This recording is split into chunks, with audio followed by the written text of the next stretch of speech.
Listo, entonces, si nos podemos dar cuenta, la cantidad mínima de indicadores varía en función del número de habitantes del centro poblado, que va desde 14 indicadores hasta 8 indicadores. Es muy importante que tengamos en cuenta que se deberá proponder por el soporte o por reportar el 100% de los indicadores, y aquellos indicadores que no se reporten, chicos, pues van a tener un valor de cero. El cálculo del reporte de LICRA deberá ser en un periodo de bianual, es decir, cada 2 años, ¿sí? Para aquellos indicadores que tengan cálculos anuales, teniendo en cuenta la fórmula definida por el IKU, se va a tomar como referencia pues el último calendario del periodo, pues viene a ser 2017, 2018, en este caso pues tomaríamos como el último periodo el año 2018, el 2019, ¿verdad? Recordemos que esta presentación no es de nosotros, la estamos tomando como referente para yo poderles explicar. ¿Sí?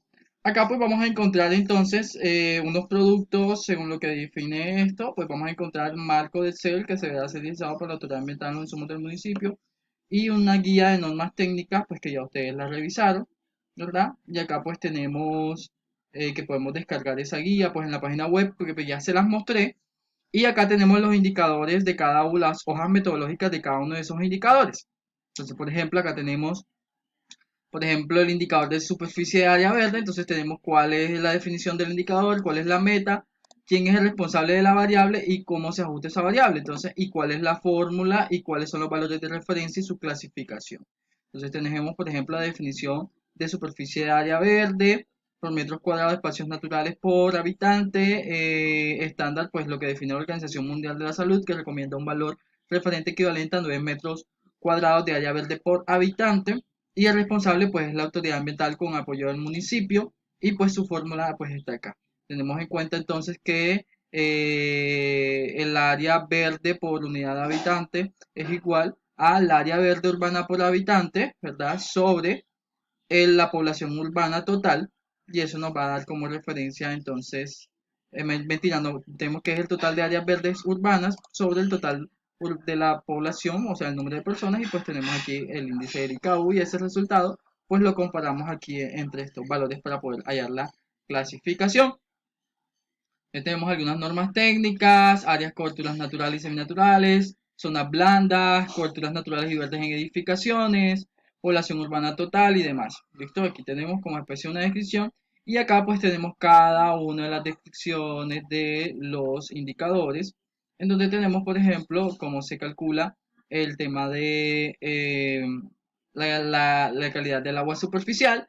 Entonces vemos que en función de lo que define el decreto 3930 del 2010, el 2010, que fue sustituido por el decreto 1076, que es el decreto único del sector ambiente, se define pues que eso se hace en función del índice de calidad del agua, en donde se tienen en cuenta pues algunas variables ponderadas y donde al final se clasifica en función de esto. Yo creo que ustedes ya tuvieron o ya saben cómo se calcula el índice de calidad de agua superficial.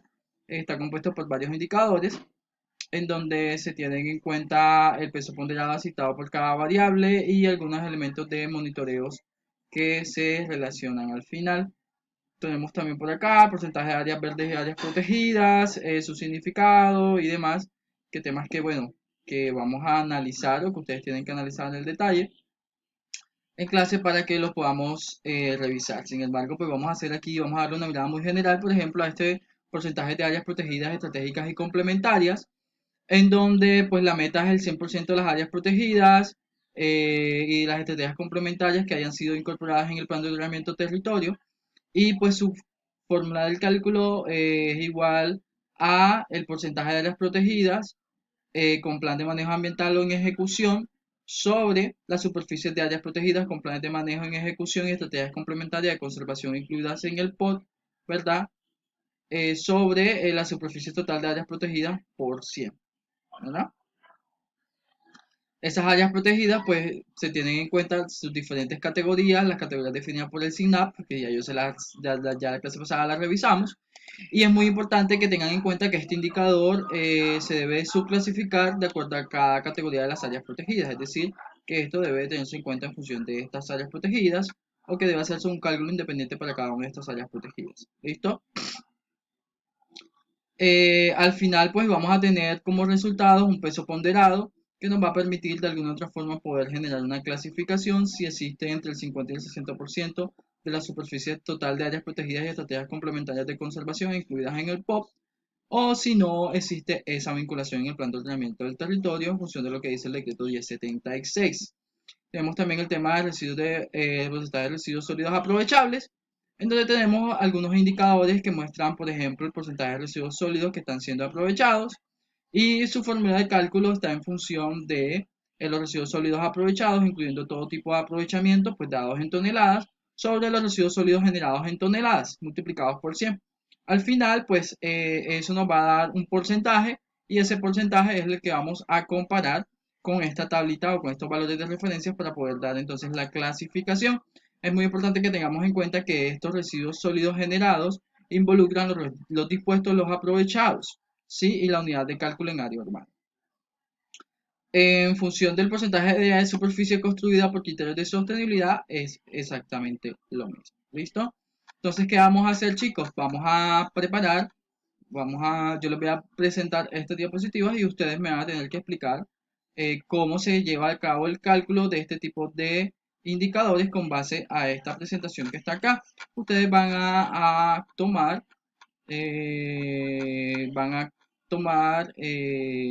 cada uno, eh, cada uno va a tomar los indicadores correspondientes de acuerdo a las áreas urbanas y van a explicarme de forma muy general cómo se realiza el proceso de cálculo y cómo se realiza la comparación. ¿Listo? Entonces esa es una actividad que vamos a realizar y pues pretendo pues que la actividad la podamos realizar en clase. Vamos a dar unos minuticos para que ustedes revisen y para que ustedes preparen la presentación. Vamos a dar inicio a la clase a las 6:30. Media hora, vamos a tener media hora para hacer la retroalimentación o la contextualización general. Y vamos a tener entonces una hora y nos volvemos a conectar a las 8 para que ustedes hagan su diapositiva y pues me logren explicar de forma muy generalizada, máximo 4 diapositivas, 4 láminas, cómo se realiza el cálculo de cada uno de estos indicadores de acuerdo al subgrupo que se les asignó. ¿Listo? Entonces, bueno chicos, no siendo más, esto es todo. El tema de los indicadores, no quiero avanzar mucho aquí con esto porque pues quiero que ustedes sean protagonistas de este tema que me parece muy importante para ustedes.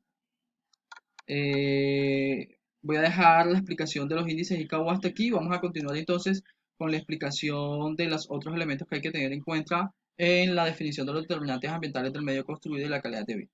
¿Listo? Perdón. Entonces, continuemos acá.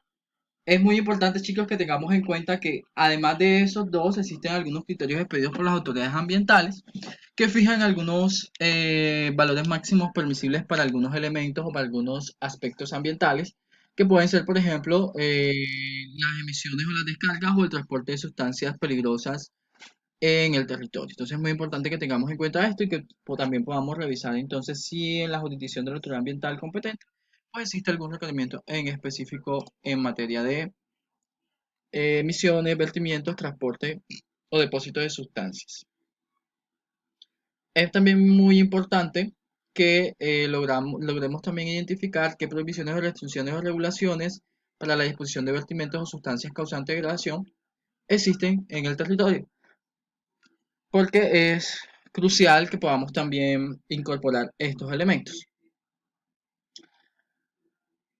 Estos, lo que les voy a mostrar acá, son algunos determinantes ambientales del medio transformado y de la calidad de vida que podemos tener como referencia para que ustedes más o menos se familiaricen en cómo se estructura todo este tema. Uno, pues, la propuesta de POT debe considerar problemas que puedan generar concentraciones de fuentes fijas en el área y en el sector. Ese es un determinante ambiental. Acuérdense que el determinante ambiental tiene la función de guiar, ¿verdad?, la toma de decisiones o tiene la función de articular ciertos elementos en los planes de ordenamiento del territorio. Entonces, miren que acá en ningún momento se está generando una prohibición, una limitación al respecto. Lo único que se define es que se deben de considerar las problemáticas generadas por las concentraciones de fuentes fijas en áreas o en sectores. Y esto lo que busca básicamente es que cuando se esté planificando el uso del territorio se involucren áreas específicas para el emplazamiento de este tipo de actividades y que este tipo de actividades, se acuerden, según lo que vimos en los contenidos de la primera unidad, deben de emplazarse en zonas no urbanas, sino en zonas rurales, porque representan un riesgo para la comunidad y porque generan ciertas perturbaciones a la emisión de olores ofensivos, a las emisiones de gases, a la emisión de vertimientos y demás. Otro de los determinantes ambientales puede ser la propuesta del POT que no haya uso o mezcla de usos del suelo que sobrepasen decibeles establecidos por las normas y que atenten con la tranquilidad de la población. Este es otro determinante ambiental. Entonces, el determinante ambiental es que en el POP no haya uso, no haya mezcla de usos del suelo, porque cuando hay mezcla de usos del suelo a veces hay incompatibilidad con los valores que hay que comparar con la normatividad, porque la normatividad clasifica los valores tanto diarios y nocturnos de acuerdo a una subclasificación del uso del suelo, si es residencial, si es comercial, si es industrial o si es institucional. Entonces es muy importante que nosotros cuando estemos asesorando a los entes territoriales en estas materias, tengamos en cuenta que es muy importante que no se mezclen los usos del suelo porque van a haber limitaciones a la hora de llegar a garantizar el cumplimiento de las normativas específicas relacionadas con el tema de emisiones de ruido. Tercero, pues hay que verificar que la localidad de los equipamientos y actividades propuestos en el POP prevean el manejo adecuado de los olores ofensivos. Es muy importante, esto es un determinante ambiental que debe ser o que es estructurado para las actividades de saneamiento básico, agua potable, todo lo que tiene que ver con el manejo de residuos sólidos y vertimientos, porque son actividades que generan olores ofensivos y acuérdense que los olores ofensivos son algunos de los elementos que también hay que tener en cuenta en la formulación de determinantes ambientales para el medio construido y para la calidad de vida. ¿Listo? Porque pues esos olores ofensivos generan perturbación en las comunidades. Además, pues que este tipo de actividades también generan escenarios propicios que permiten la proliferación de vectores y de fauna nocivas que más adelante pueden generar enfermedades infectocontagiosas o problemas de salud pública en la población. Tal es el caso como lo que está pasando en el relleno sanitario de Doña Juana en la ciudad de Bogotá, que es un caso muy sonado y que pues ya sabemos que es una problemática ambiental que se ha generado en función de básicamente no atender esos determinantes ambientales en el plan de ordenamiento del territorio. Cuatro, pues verificar que el municipio en el POT incorpore las directrices del PEGIR para la disposición de escombros RESPEL que se deben dedicar en el lugar de disposición final. Es muy importante esto es un determinante ambiental que también guía la toma de decisiones, más no restringe ni obliga a que las cosas se hagan. Aquí lo que se busca básicamente es garantizar que dentro del plan de ordenamiento del territorio se incorporen directrices del plan de gestión integral de residuos sólidos en función digamos, generar capacidad instalada para poder aprovechar o disponer de forma segura los residuos sólidos peligrosos y no peligrosos, porque hay que tener en cuenta pues, que algunos residuos peligrosos requieren una infraestructura especial, unas condiciones técnicas y locativas necesarias para poder hacer el aprovechamiento y para poder cumplir la normatividad ambiental que requiere o que exige pues, su contención segura y su adecuada disposición final. Y pues otro determinante ambiental, ya como para, creo que este es el último, no, aquí hay dos más, como para terminar. Las autoridades ambientales deben expedir directrices orientadas a prevenir vertimientos que causen contaminación por sustancias utilizadas por las actividades productivas. Este es un determinante ambiental que guía la formulación de políticas públicas específicas para que las autoridades ambientales tomen acciones pertinentes que busquen de alguna u otra forma controlar la calidad de los vertimientos y pues de alguna u otra forma incidir en que la contaminación o los niveles de contaminación del agua pues lleguen a reducirse por aquello de que pues tenemos que medir el índice de calidad del agua según lo que vimos ya anteriormente en los índices de calidad ambiental urbana, ¿verdad? Entonces es muy importante que tengamos en cuenta esto y pues este es un determinante ambiental que también nos puede guiar en ese proceso. Y la séptima, pues son insumos para las determinantes ambientales, los mapas de línea, baja degradación del suelo, erosión, zonas susceptibles de salinización. Bueno, esto ya es un tema de cartografía, de cómo utilizamos los sistemas de información geográfica para darle manejo a los recursos naturales y cómo esa información relevante se convierte en insumos indispensables para formular determinantes ambientales del medio construido y de la mejora de la calidad de vida. ¿Listo?